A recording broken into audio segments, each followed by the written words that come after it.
Friends, welcome to my YouTube channel के study point. आज हम सभी देखने वाले हैं क्लास 12th का ज्योग्राफी का सेट 5। यह आपका सबसे लास्ट सेट रहेगा दोस्तों, ठीक है।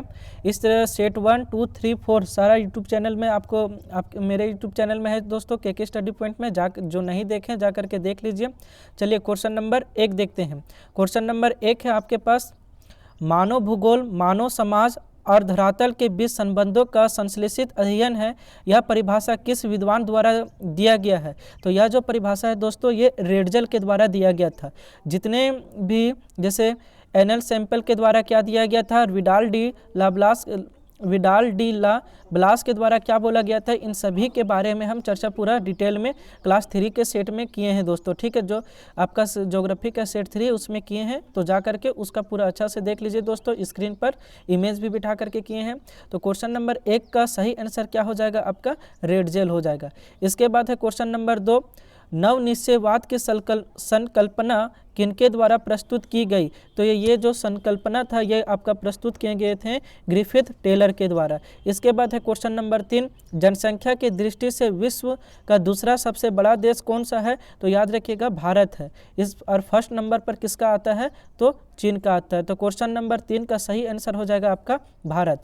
इसके बाद है क्वेश्चन नंबर 4, किस विद्वान ने अपने सिद्धांत 1778 में कहा था कि लोगों की संख्या खाद्य आपूर्ति की अपेक्षा अधिक तेजी से बढ़ेगी? तो याद रखिएगा इसका ये जो कहे थे इनका नाम था थॉमसन कहे थे। कौन कहे थे? थॉमसन।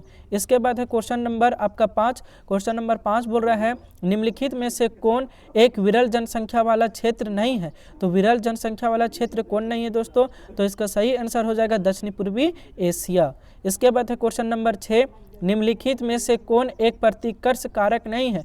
देखिए प्रत्येक सेट में प्रतिकर्ष और अपकर्ष कारक पूछा जा रहा है दोस्तों। तो क्वेश्चन नंबर 6 का आपका सही आंसर हो जाएगा शैक्षणिक सुविधाएं, ठीक है। क्वेश्चन नंबर 6 का क्या आंसर हो जाएगा आपका? शैक्षणिक सुविधाएं दोस्तों। इसके बाद है आपके पास क्वेश्चन नंबर 7। क्वेश्चन नंबर 7 बोल रहा है, निम्नलिखित में से किस आयु वर्ग के लोगों को कार्यशील जनसंख्या कहते हैं? तो 15 से 59 आयु वर्ग के लोगों को, कितना का? 15 से 59 और आयु वर्ग के लोगों को। इसके बाद है क्वेश्चन नंबर 8, भारत में साक्षरता दर निर्धारण हेतु कितने वर्ष से अधिक आयु वाले जनसंख्या को शामिल किया जाता है? तो 7 वर्ष से अधिक। और याद रखिएगा साक्षरता क्या होता है? तो 7 वर्ष से अधिक आयु वर्ग वाले बच्चे किसी भी भाषा को लिख पढ़ सकते हैं तो उसको साक्षरता कहते हैं। इसके बाद है हाँ, तो क्वेश्चन नंबर 8 का सही आंसर क्या हो जाएगा दोस्तों? 7 वर्ष। क्वेश्चन नंबर 9 है आपके पास, निम्नलिखित में से किस देश का लिंगानुपात विश्व में सर्वाधिक है? तो किस देश का सर्वाधिक है दोस्तों? तो इसका सही आंसर हो जाएगा आपका लेटविया का है। किसका है? तो लेटविया का है। इसके बाद है क्वेश्चन नंबर 10, मानव विकास की अवधारणा किस अर्थशास्त्री द्वारा प्रस्तुत किया गया था? तो ये प्रस्तुत किया गया था डॉक्टर महबूब उल हक के द्वारा। ये पाकिस्तान के थे। कहाँ के थे? पाकिस्तान के थे। इसके बाद है क्वेश्चन नंबर 19। क्वेश्चन नंबर 11 दोस्तों। क्वेश्चन नंबर 11 बोल रहा है, 1990 ईस्वी में कौन सा संगठन मानव विकास प्रतिवेदन प्रकाशित कर रहा है? तो इसका सही आंसर हो जाएगा दोस्तों संयुक्त राष्ट्र विकास कार्यक्रम। कौन कर रहे हैं? तो संयुक्त राष्ट्र विकास कार्यक्रम। इसके बाद है दोस्तों क्वेश्चन नंबर आपका 12। क्वेश्चन नंबर 12 बोल रहा है, विश्व में किस देश द्वारा सकल राष्ट्र प्रसन्नता को देश की प्रगति का आधिकारिक माप घोषित किया गया है? तो कौन सा देश है दोस्तों? तो इसका सही आंसर हो जाएगा आपका भूटान। कौन सा? भूटान हो जाएगा। इसके बाद है क्वेश्चन नंबर 13, मानव विकास प्रतिवेदन 2020 के अनुसार भारत का कौन सा स्थान है? तो भारत का स्थान है 131वां। कितना स्थान है? 131वां। इसके बाद है क्वेश्चन नंबर आपके पास 14। क्वेश्चन नंबर 14 बोल रहे हैं, इनमें से कौन प्राथमिक क्रिया के अंतर्गत आता है? तो प्राथमिक क्रिया के अंतर्गत आता है दोस्तों खनन। उद्योग जो आपका आएगा द्वितीय क्रिया के अंतर्गत, और सेवा तो आपको पता होगा तृतीय क्रिया के अंतर्गत, और बैंकिंग भी कौन से क्रिया के अंतर्गत आता है? तृतीय।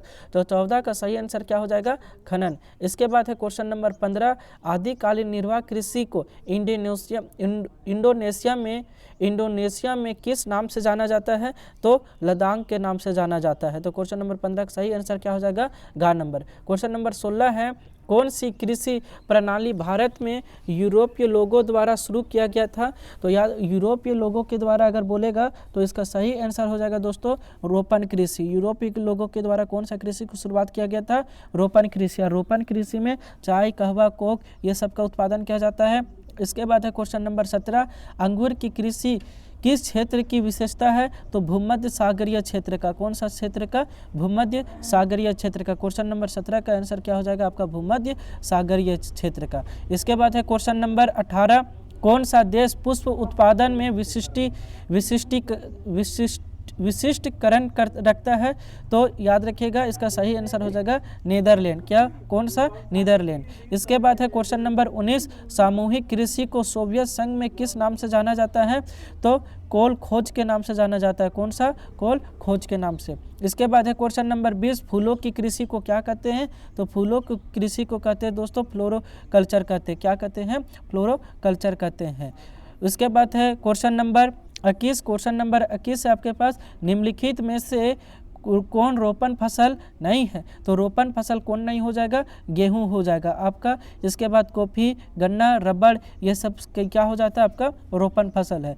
इसके बाद क्वेश्चन नंबर 22, निम्नलिखित में से कौन एकल कृषि नहीं है? तो कौन एकल कृषि नहीं होगा? तो मिश्रित कृषि, क्योंकि मिश्रित कृषि में दोस्तों दो या एक से अधिक फसलों का उत्पादन किया जाता है। जैसे खाने वाले फसल के साथ साथ पशुपालन वाले जो पशुओं के चारे का भी उत्पादन किया जाता है। तो मिश्रित कृषि जो है आपका एकल कृषि नहीं होता है। इसके बाद है क्वेश्चन नंबर 23, विनिर्माण का शाब्दिक अर्थ क्या होता है? तो विनिर्माण में दोस्तों हाथों से ना बना करके वस्तुओं को मशीनों से निर्माण किया जाता है। किससे निर्माण किया जाता है? मशीनों से। ये क्वेश्चन नंबर 23 का सही आंसर क्या हो जाएगा?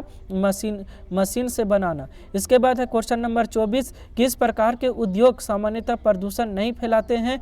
तो स्वच्छंद उद्योग जो होते हैं ये प्रदूषण नहीं फैलाते। नाम से ही आपका ऑप्शन सही देखिए दोस्तों, स्वच्छंद लिखा है तो ये साफ ही करेगा। इसके बाद है क्वेश्चन नंबर 25, कौन सा उद्योग निर्माण की सबसे छोटी इकाई है? तो निर्माण की सबसे छोटी उद्योग कुटीर उद्योग होता है दोस्तों। कुटीर उद्योग में दरअसल छोटी मात्रा में वस्तुओं का निर्माण किया जाता है दोस्तों। जैसे भारत में अगर देखिएगा स्थानीय लेवल पर मुरब्बा का निर्माण भतवा एक नाम का कोहड़ा होता है दोस्तों, उससे किया जाता है। फिर बांस वगैरह से टोकरी वगैरह का निर्माण, सूप वगैरह का निर्माण किया जाता है दोस्तों।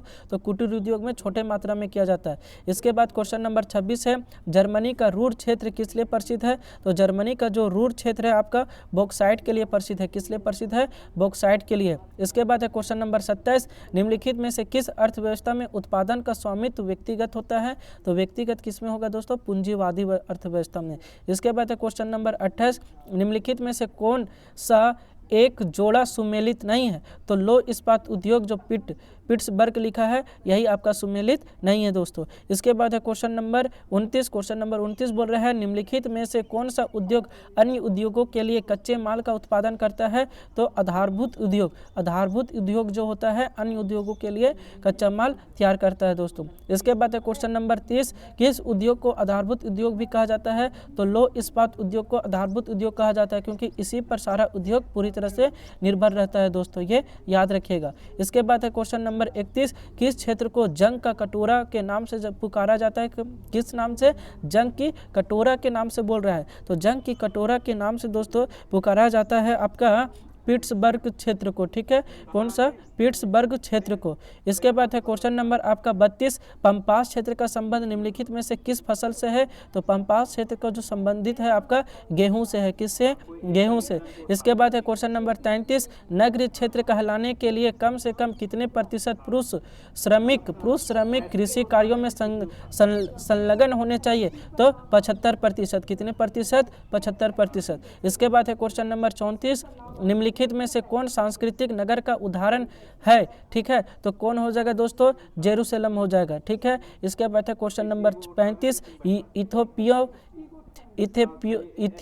इथियोपिया का राजधानी, ठीक है दोस्तों, क्या लिखा है, इथियोपिया की राजधानी अदिस अबाबा। अदिस अबाबा का अर्थ क्या है, तो अदिस अबाबा का अगर पूछा जाए दोस्तों तो नया पुष्प होता है इथियोपिया का। इथियोपिया की राजधानी अदिस अबाबा का अर्थ क्या होता है, नया पुष्प होता है। इसके बाद है क्वेश्चन नंबर आपके पास 36, जनसंख्या की दृष्टि से विश्व का सबसे बड़ा नगर कौन है दोस्तों, तो सबसे बड़ा नगर का बात किया जाए तो आपका हो जाएगा टोक्यो, ठीक है, टोक्यो। इसके बाद है क्वेश्चन नंबर 37, यूनानी शब्द में मेगलोपोलिस का अर्थ क्या होता है, या मेगलोपोलिस का अर्थ क्या होता है दोस्तों, तो क्वेश्चन नंबर 37 का सही आंसर हो जाएगा विशाल नगर, क्या होता है, विशाल नगर। इसके बाद है क्वेश्चन नंबर 38, सननगर शब्दावली का प्रयोग सर्वप्रथम किस ने किया था, तो किसने किए थे दोस्तों, तो इसका सही आंसर हो जाएगा आपका पैट्रिक गेडेज ने किए थे। कौन किए थे, पैट्रिक गेडेज ने। इसके बाद है क्वेश्चन नंबर 39, निम्नलिखित में से कौन से आर्थिक क्रिया ग्रामीण बस्तियों की मुख्य आर्थिक क्रिया है, तो ग्रामीण बस्तियों की मुख्य क्रिया क्या हो जाएगी, प्राथमिक क्रिया। इसके बाद है क्वेश्चन नंबर 40, मिलियन सिटी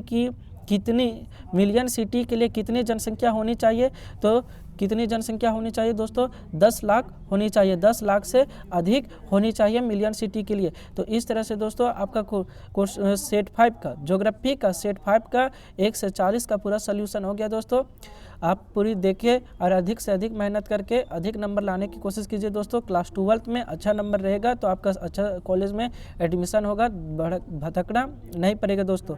तो ठीक है दोस्तों, धन्यवाद। और मेरे यूट्यूब चैनल पर अगर आप नए होते हैं तो लाइक एंड सब्सक्राइब कीजिए दोस्तों, ठीक है, धन्यवाद।